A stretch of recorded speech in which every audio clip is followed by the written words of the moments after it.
வணக்கம் மக்களே. நம்ம கார்த்திக் கதையில ஏப்ரல் 17 என்ன நடக்க போகுது அப்படிங்கறத பத்தி தாங்க இந்த வீடியோல இப்ப நம்ம பார்க்க போறோம். வீடியோவுக்கு மறக்காம லைக் பண்ணிக்கோங்க. நீங்க லைக் பண்றதுதான் எங்களுக்கு அடுத்து வீடியோ போடுறதுக்கு ரொம்ப ரொம்ப இன்ட்ரெஸ்டிங்கா இருக்கும். ஸோ மறக்காம லைக் பண்ணிட்டு இந்த வீடியோவை தொடர்ந்து பாருங்க. ஸோ என்ன நடக்குது அப்படின்னு பார்த்துக்கிட்டீங்கன்னா, நம்ம ஹீரோயின் வந்துட்டு ஹீரோவை பேசிட்டு அந்த இடத்துல இருந்து வெளியில வராங்க. ராஜா ஹீரோயினை தடுத்து, என்னமாச்சு, ஏன் இவ்வளவு கோவமா வெளியில வர அப்படின்னு கேக்குறாங்க. அப்ப ஹீரோயின் சொல்றாங்க, அத உங்க சார் கிட்ட போய் கேளுங்க அப்படின்னு சொல்லிட்டு ஹீரோயின் கோவமா வெளியில போறாங்க. இத பார்த்துட்டு ராஜா ஷாக் ஆகுறாரு. என்னாச்சு அப்படின்ட்டு ஹீரோ கிட்ட போய் கேட்க, அப்ப ஹீரோ சொல்றாரு, இந்த மாதிரி லெட்டர் எழுதி கொடுத்தா யாரு தான் வேலையை விட்டு போகாம இருப்பா அப்படின்னு சொல்ல, இதை கேட்டதும் ராஜா ஷாக் ஆகுறாரு. மாப்பிள்ள, நீ அந்த மாதிரி லெட்டர் எழுதி கொடுக்கறதுக்கு வாய்ப்பே இல்ல. யாரு மாப்பிள்ள இந்த மாதிரி வேலையை பார்த்திருப்பா அப்படின்னு ஹீரோ சொல்றாரு. யாரோ ஒருத்தவங்க தான் இப்படி பண்ணிருக்காங்க. ரேவதி வேலையை விட்டு போகணும் அப்படிங்கறதுக்காக எப்படியாவது ரேவதிய மறுபடியும் வேலைக்கு கொண்டுட்டு வரணும். என்ன பண்றது அப்படின்னு யோசிக்கிறாங்க. அப்ப ராஜா சொல்றாரு, மாப்பிள்ளை நீ கவலைப்படாத, என்ன ஆனாலும் பரவாயில்ல, ரேவதிய மறுபடியும் நம்ம வேலைக்கு கூட்டிட்டு வந்துருவோம். நீ மட்டும் வந்துட்டு தைரியமா இரு. அப்ப ஹீரோ சொல்றாரு, சரி, எப்படியாவது ரேவதிய வேலைக்கு மறுபடியும் கூட்டிட்டு வரணும் அப்படின்னு நினைக்கிறாங்க. இன்னொரு பக்கம் நம்ம ஹீரோயின் நேரா வீட்டுக்கு போறாங்க. அங்க போனதும் செம்ம டென்ஷனா வந்துட்டு பேசிக்கிட்டு இருக்காங்க. அப்போ ஈஸ்வரி வந்துட்டு ரேவதிய பார்த்து, அம்மாடி என்னமாச்சு, ஆபீஸ்ல இருந்து சீக்கிரம் வேலையை விட்டு வந்துட்ட, என்னம்மா இன்னைக்கு லீவாமா அப்படின்னு சொல்ல, ஹீரோயின் சொல்றாங்க, அம்மா இனிமே நான் வேலைக்கு போகலாமா அப்படின்னு. அப்ப ஈஸ்வரி ஷாக் ஆகி, என்னமாச்சு, ரொம்ப ஆசையா வேலைக்கு போன, இப்ப திடீர்னு வேலைக்கு போகல அப்படின்னு சொல்ற, ஏதாவது பிரச்சனையாம்மா அப்படின்னு கேக்குறாங்க. அதுக்கு நம்ம ஹீரோயின் சொல்றாங்க, அம்மா உங்க ஆபீஸ்ல இருக்கிற சார் வந்துட்டு நல்லவரே கிடையாது. அவரு பாக்குற விதமே சரியில்லை. நான் பாட்டுக்கு கேபின்ல உட்கார்ந்து இருந்தாலும் அவர் என்ன ஜன்னல் வழியா வந்து பாத்துக்கிட்டே இருக்காரு. அதுக்கப்புறம் மறுபடியும் என்கிட்ட பேசுறதுக்கு ட்ரை பண்றாரு. எனக்கு லைட்டா கையில ஒரு சின்னதா ஒரு காயம் பட்டுருச்சு. அவர் உடனே ஓடி வந்து என் கையை பிடிக்கிறாரு. சோ கண்டிப்பா எனக்கு அங்க இருக்கிறது சேஃப் அப்படின்னு தோணல. அதோட லெட்டர் எழுதி வச்சு என்னோட ஃபைல்ல கொடுத்துடுறாரு. நான் வந்துட்டு சாதாரண ஆளு அப்படின்னு நினைச்சுக்கிட்டு இதெல்லாம் பண்றாரு போல. நான் ஒரு ஏழை பெண், அவங்க சொன்ன எல்லாத்துக்கும் தலையசைப்பன்னு நினைச்சுக்கிட்டு வந்து பேசுறாரு போல. அப்படிப்பட்ட இடத்துல நான் வேலை பார்க்க கூடாது அப்படிங்கறதுக்காக நான் வேலையை விட்டே வந்துட்டேம்மா. இதை கேட்டதும் ஈஸ்வரி சொல்றாங்க, யாரடி அது அப்படி நடந்துகிட்டது? எவ்வளவு தைரியம் இருந்தா என் பொண்ணுகிட்ட அப்படி நடந்துப்பான்? அவன் பேர் என்ன? அப்ப ஹீரோயின் சொல்றாங்க, அம்மா அவர் பேரு கார்த்திக் அப்படின்னு. இதை கேட்டதும் ரொம்பவே அதிர்ச்சி ஆகுறாங்க ஈஸ்வரி. என்னடி சொல்ற, அவர் பேரு கார்த்திகா? ஹீரோயின் சொல்றாங்க, ஆமா, அவர் பேரு கார்த்திக். எனக்கு சுத்தமா பிடிக்கவே இல்ல, புதுசா ஜாயின் ஆயிருக்காரு அப்படின்னு. இதை கேட்டதும் ஈஸ்வரிக்கு ஷாக் ஆகுது. ஒருவேளை அந்த கார்த்தியா இருப்பானோ அப்படின்னு. அப்ப நேரா அந்த மாயாவை பார்த்து, இங்க பாரு, கலாவை பார்த்து, இங்க பாரு, நீ பாத்தியல்ல அவனா இருந்தான். அப்ப கலா சொல்றாங்க, இல்ல மேடம், நான் பார்த்தப்ப அவன் இல்ல. சோ கண்டிப்பா நம்ம வந்த பிறகு அவன் அந்த கம்பெனிய வாங்கியிருப்பான் அப்படின்னு தோணுது.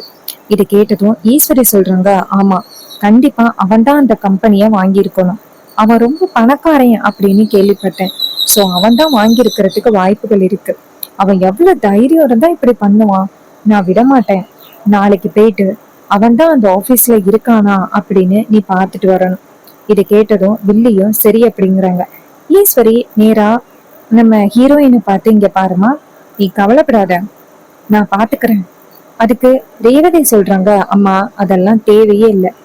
நான் அந்த ஆபீஸ்க்கு இனிமே நான் போகவே மாட்டேன். அதனால நீங்க அதை பத்தி பெரிய விஷயமா எடுத்துக்க வேணாம். உடனே ஈஸ்வரி சொல்றாங்க, சரிம்மா, நீ போயிட்டு ரெஸ்ட் எடு அப்படின்னு சொல்லிட்டு அனுப்புறாங்க. அப்ப நம்ம ஹீரோயின் வந்துட்டு நேரா ரூம்குள்ள போயிட்டு, கொஞ்சம் கூட வந்துட்டு அறிவே இல்லை அவருக்கு. அவரை பாட்டுக்கு லெட்டர் எழுதி கொண்டாந்து கொடுக்குறாரு.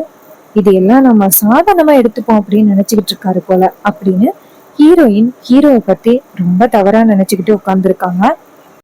அப்போ ரோஹிணி போயிட்டு நேரா ரேவதி இருக்காங்கல்ல அவங்க கிட்ட, ரேவதி என்னாச்சு, ரொம்ப கோவமா ஆபீஸ்ல இருந்து வந்த, சாரை பத்தி ஏதோ சொன்னீங்க, என்ன ஆச்சு அப்படின்ட்டு. அதுக்கு ரேவதி சொல்றாங்க, அக்கா, நான் பாட்டுக்கும் ஆபீஸ்ல இருந்தேன். அப்போ அவரு என்னை பார்த்துக்கிட்டே இருந்தாரு. எனக்கு கொஞ்சம் கூட அவர் பாக்குறதே எனக்கு பிடிக்கவே இல்லை. அப்ப அவர் என்ன பண்ணாரு அப்படின்னா, ஏதோ லவ் லெட்டர் எழுதி அவர் பாட்டுக்கு என்னோட ஃபைல்ல வச்சு கொடுக்குறாரு. இதையெல்லாம் எப்படிக்கா என்னால பாத்துக்கிட்டு இருக்க முடியும்? என்னை பொறுத்த வரைக்கும் அவர் நல்லவரே இல்லை அப்படின்னு தோணுச்சு. அதே மாதிரி அவர் நல்லவரே கிடையாது. லெட்டர் எழுதி கொண்டாந்து கொடுக்குறாருன்னா அவர் எப்படிக்கா நல்லவரா இருக்க முடியும்? உடனே ரோகிணி சொல்றாங்க, இங்க பாரு ரேவதி, அவரே உன்கிட்ட அந்த லெட்டரை கொடுத்தாரா? அதுக்கு ரேவதி சொல்றாங்க, இல்லக்கா, என்னோட ஃபைல்ல இருந்துச்சு. அப்ப ரோகிணி சொல்றாங்க, இங்க பாரு, யாரையுமே இவ்வளவு சீக்கிரத்துல குற்றவாளி ஆக்காத. அவரு கண்டிப்பா அந்த லெட்டரை வச்சிருக்க மாட்டாரு அப்படின்னு தோணுது. அவரு ரொம்ப இலகிய மனசா இருக்கணும். அதனாலதான் உனக்கு வந்துட்டு அடிபட்டத்தோட அவர் ஓடி வந்து பாத்திருக்காரு. ஒரு கேர்ல கூட அவர் பாத்திருக்கலாம்ல. ஏன்னா நீ அவரோட ஆபீஸ்ல ஒர்க் பண்ற. எம்ப்ளாயிஸ்க்கு என்ன பிரச்சனை வந்தாலும் முதலாளி தான் பாத்துக்கணும். ஒருவேளை அந்த கேர்ல கூட அவர் பாத்துருக்கிறதுக்கு வாய்ப்பு இருக்கு. இன்னொரு பக்கம், நீ அந்த கம்பெனில வேலை பாக்குற எம்ப்ளாயி. அவரு அப்படி ஜன்னல் வழியா பாக்குறாரு அப்படின்னா எல்லாரும் ஒழுங்கா வேலை பாக்குறாங்களா இல்லையா அப்படிங்கிறத பார்க்க வேண்டியது அவரோட பொறுப்பு தானே. அத போய் நீ எப்படி ரேவதி தப்பா நினைக்கலாம்?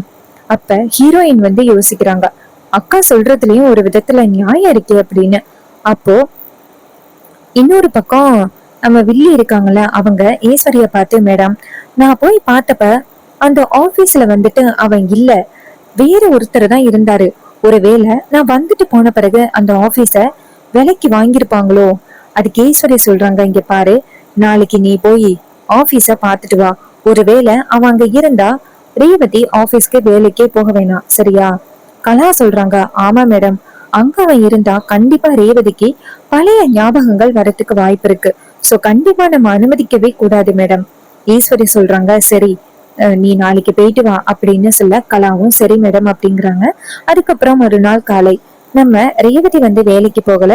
அப்போ கலா நேரா ஈஸ்வரி கிட்ட, மேடம், ரேவதி இன்னைக்கு வேலைக்கு போகல, நான் போயிட்டு அந்த ஆபீஸ்ல அப்படி யாருதான் கார்த்தி அப்படிங்கறத பாக்குறேன் அப்படின்னு சொல்ல ஈஸ்வரி சொல்றாங்க, நானும் வரேன்.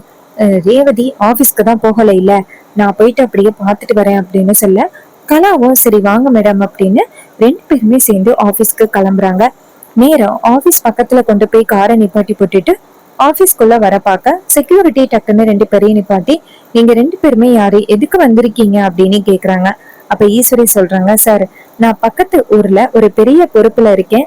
சோ எங்க ஊர்ல இருந்து நிறைய யங்ஸ்டர்ஸ் இருக்காங்க.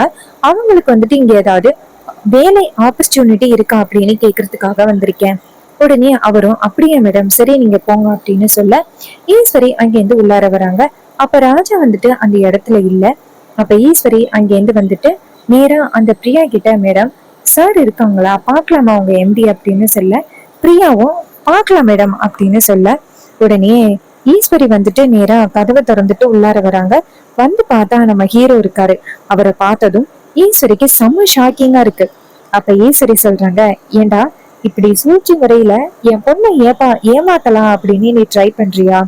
அப்ப ஹீரோ சொல்றாரு, அத்தை, எவனோ ஒருத்தனை கூட்டிட்டு அவனை கார்த்தின்னு சொல்லி நீங்க நடிக்க வைக்கிறீங்களே, அதை விடையா நான் ஏதாவது பண்ணிட்டேன் அப்படின்னு கேக்குறாங்க. இதை கேட்டதும் ஈஸ்வரி சொல்றாங்க, இங்க பாரு, நீ என்ன ட்ரை பண்ணாலும் சரி, கண்டிப்பா என் பொண்ணு மறுபடியும் உன் கூட சேர்ந்து வாழ்றதுக்கு வாய்ப்பே கிடையாது. என் பொண்ணு கடைசி வரைக்கும் என் கூட இருப்பாளே தவிர்த்து கண்டிப்பா நான் உன் கூட அனுப்பவே மாட்டேன். அப்ப ஹீரோ சொல்றாரு, இங்க பாருங்கத்த, ரேவதிக்கு பழைய ஞாபகங்கள் இல்ல, அதை வச்சுதான் நீங்க இப்படி பண்ணிக்கிட்டு இருக்கீங்க அப்படிங்கிறது எனக்கு நல்லாவே தெரியும். ரேவதிக்கு சீக்கிரம் பழைய ஞாபகங்கள் வந்துருச்சு அப்படின்னா உங்களால எதுவுமே பண்ண முடியாது. இதை கேட்டதும் ஈஸ்வரி சொல்றாங்க, இங்க பாரு, நான் நாளையிலேருந்து என் பொண்ணை வேலைக்கு அனுப்புனாதானே, இனிமே என் பொண்ணை நான் வேலைக்கு அனுப்பவே மாட்டேன். அதுக்கு ஹீரோ சொல்றாரு, உங்களால முடிஞ்சதை பாத்துக்கோங்க. நீங்க ரேவதிய வேலைக்கு அனுப்பல அப்படின்னா ரேவதிக்கு நீங்க பதில் சொல்ற மாதிரி இருக்கும். எதுக்காக நான் வேலைக்கு போக கூடாது அப்படின்னு ரேவதி கேப்பா. அப்ப நீங்க என்ன பதில் சொல்லுவீங்க அப்படின்னு கேக்குறாங்க. இதை கேட்டதும் செம்ம காண்டாக்குறாங்க நம்ம ஈஸ்வரி. அப்போ ஈஸ்வரி சொல்றாங்க, உன்னால முடிஞ்சதை பாத்துக்கோ, நாளையிலேந்து என் பொண்ணை நான் வேலைக்கு அனுப்ப மாட்டேன் அப்படின்னு வெளியில வராங்க. அப்போ கலா அந்த இடத்துல உட்கார்ந்துருக்க. அப்போ ஈஸ்வரி வந்ததோட கலா கேக்குறாங்க, மேடம் என்னாச்சு அப்படின்னு. ஈஸ்வரி சொல்றாங்க, கலா, இந்த ஆபீஸ்ல இவன் தான் இருக்கான், இவன் இருப்பான் அப்படின்னு நான் கொஞ்சம் கூட எதிர்பார்க்கவே இல்லை. அப்ப கலா சொல்றாங்க, மேடம், இப்படிப்பட்ட ஒரு ஆபீஸ்க்கா ரேவதியை அனுப்பணும்? நாளையிலேருந்து ரேவதியை இங்க வேலைக்கு அனுப்பவே கூடாது. அதுக்கு ஈஸ்வரி சொல்றாங்க, ஆமா, நாளையிலேருந்து என் பொண்ணு இங்க வேலைக்கு வரமாட்டா அப்படின்னு ஈஸ்வரி கோவமா கிளம்புறாங்க. ரெண்டு பேரும் நேரா வீட்டுக்கு போனதோட அங்க நம்ம ரோஹிணி எல்லாரும் அந்த இடத்துக்கு வராங்க. அங்க வந்ததும் ராஜா கேக்குறாரு, ஈஸ்வரி ஏதோ கோவமா ஆபீஸ்க்கு போனியே, என்னாச்சு அப்படின்னு. ஈஸ்வரி சொல்றாங்க, எல்லாருமே சேர்ந்துதான் பிளான் பண்றீங்க அப்படிங்கறது எனக்கு நல்லாவே தெரியும். அந்த டிரைவர் பையில எப்படியாவது என் பொண்ணு கூட சேர்த்து வைக்கணும் அப்படிங்கிறதுக்காக நீங்க எல்லாருமே சேர்ந்து பிளான் பண்ணி இப்படி பண்ணிக்கிட்டு இருக்கீங்க. ஆனா நீங்க என்ன ட்ரை பண்ணாலும் சரி, நான் கண்டிப்பா வந்துட்டு என் பொண்ணை விட்டு கொடுக்கவே மாட்டேன். என் பொண்ணு என் பேச்சதான் கேட்பா, உங்க பேச்ச அவ கேட்க மாட்டா. 6 மாசத்துல இந்த கல்யாணத்தை நடத்தலாம்னு நினைச்சுக்கிட்டு இருந்தேன். ஆனா நீங்க எல்லாரும் இப்படி பண்றத பார்த்தா இன்னும் 1 மாசத்துல இந்த கல்யாணத்தை நான் முடிச்சு காட்டுறேன். ராஜா சொல்றாரு, ஈஸ்வரி நான் இருக்கிற வரைக்கும் இந்த கல்யாணம் நடக்காது. மாப்பிள்ளைக்கு சரியான ஜோடி அப்படின்னா ரேவதி தான். மாப்பிள்ளையை விட ரேவதிய வேற யாராலையும் நல்லபடியா பாத்துக்கவே முடியாது.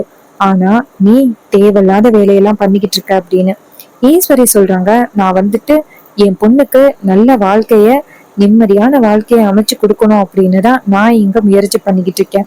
ஆனா நீங்க வந்துட்டு என் பொண்ணோட லைஃப காலி பண்றதுக்கு நீங்க இப்படி ட்ரை பண்ணிக்கிட்டு இருக்கீங்க.